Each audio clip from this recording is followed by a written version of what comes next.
Alrighty, everyone. As Matt back here with another video for y'all. Appreciate y'all for watching this. I am recording this later today. We aren't going to be doing any live streams going forward for at least a week or so as of right now with the weather forecast we're going to be having. But we do have severe weather to talk about today. We have severe weather to talk about tomorrow. And then after that, guys, we're going to enter a pretty dry pattern for quite some time where we don't see a lot of severe weather happening. So you guys won't see a lot of me on stream. You'll see a lot of me in videos. We'll be posting on here, over and on YT as well. Make sure y'all are on both ends as well, please, if you're not over there yet.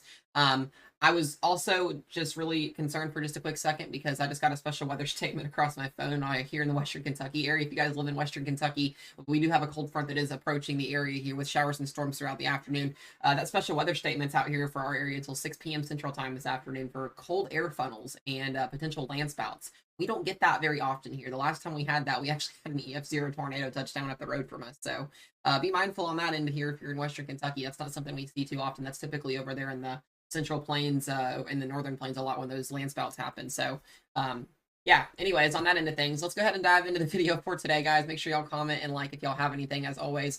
We've got two areas to talk about today. We've got over here in the Northeast, we've already got active severe weather going. These are all going to be related to wind. There might be a brief spin-up tornado, but we're not expecting anything crazy as far as the last couple of days goes.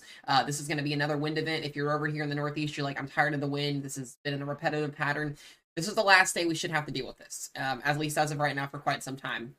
If that changes, we'll let you guys know. But right now, we do have a slight risk of severe weather. You can actually see those severe thunderstorm warnings that are present now. These are mostly all for wind, Philadelphia, New York, Albany, down there into Washington. You got new ones that are popping up here. So we are seeing that chance for severe weather to continue to happen today.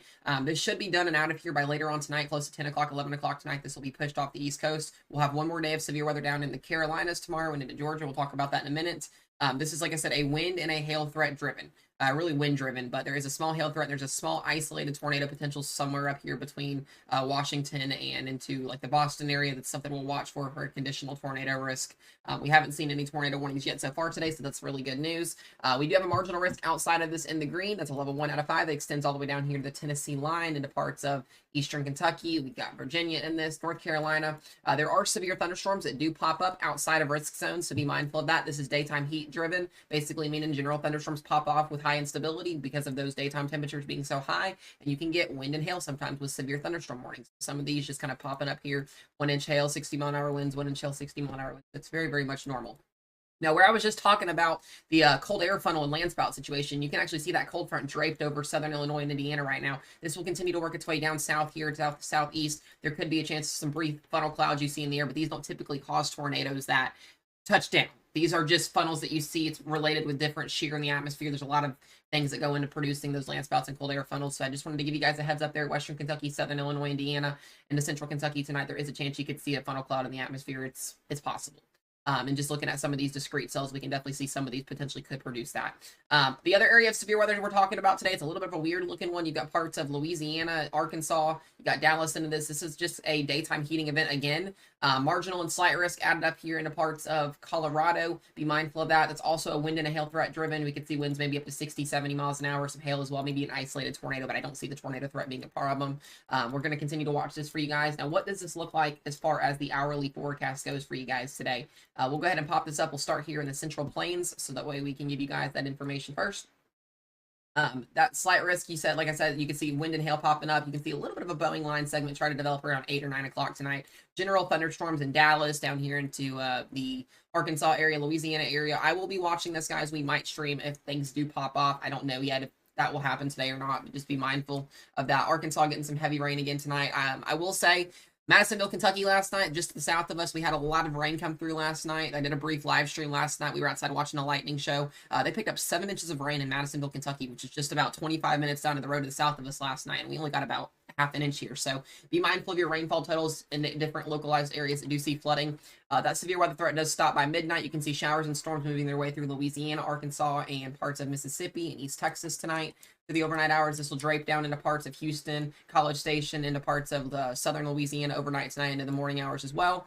The severe weather threat for today across much of the central plain, or not central plains, but into the northeast, you can see kind of a staggered broken line of storms. Could see a brief spin up tornado or two with this, and then the wind will be the bigger threat. Winds up to 60, maybe 75 miles an hour possible, but general thunderstorms producing, 70-mile-an-hour winds is very much used to here in the Northeast here over the last couple of days and last couple of weeks. So be mindful of that. If you get a warning, make sure you go inside, be weather aware, be weather safe.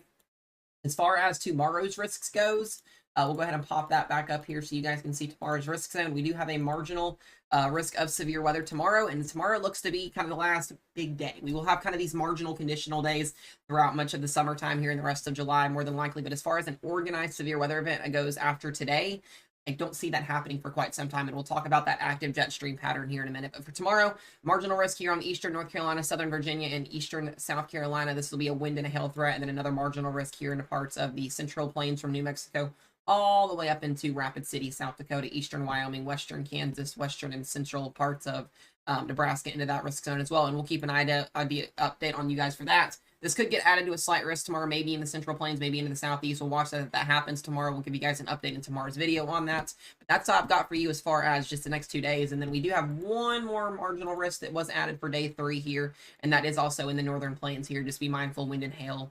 It's a level 1 risk out of 5. So that is what I've got for you guys as far as the next couple of days goes. Now, what is it going to look like as far as down the road here? With our general pattern setup. And you guys can actually see on the right side of your screen here, this is our low pressure system with a positively tilted trough that is working its way off the northeast coastline. You can see we've got another negatively tilted trough here up in the western Pacific. This is causing some rain up there. The high pressure system that is over the Four Corners right now is still sitting over there in the central plains, continuing to build this heat wave. You can see that ridge that is building over there. Now, as we go throughout the rest of the week here, we're going to see that low off the coastline move eventually. By Friday, we should be what could be a very, very quiet pattern. We will still probably have a couple of MCS Boeing line segments, maybe some general severe weather that could pop up here in the central and northern plains. But as far as the severe weather outbreaks go, I don't see any severe weather outbreaks, at least for the next couple of days. As we go into next week, look at this, guys. You got a little low that maybe pops up over the Midwest here, eastern plains. We'll watch that maybe for some low and severe weather threat. But as far as organization goes for crazy stuff, I don't see much of anything, at least until next Wednesday or Thursday, maybe. And we could see another little complex move through the Northeast Ohio Valley potentially next Thursday. And then as we go into that last week of July, not a lot, guys.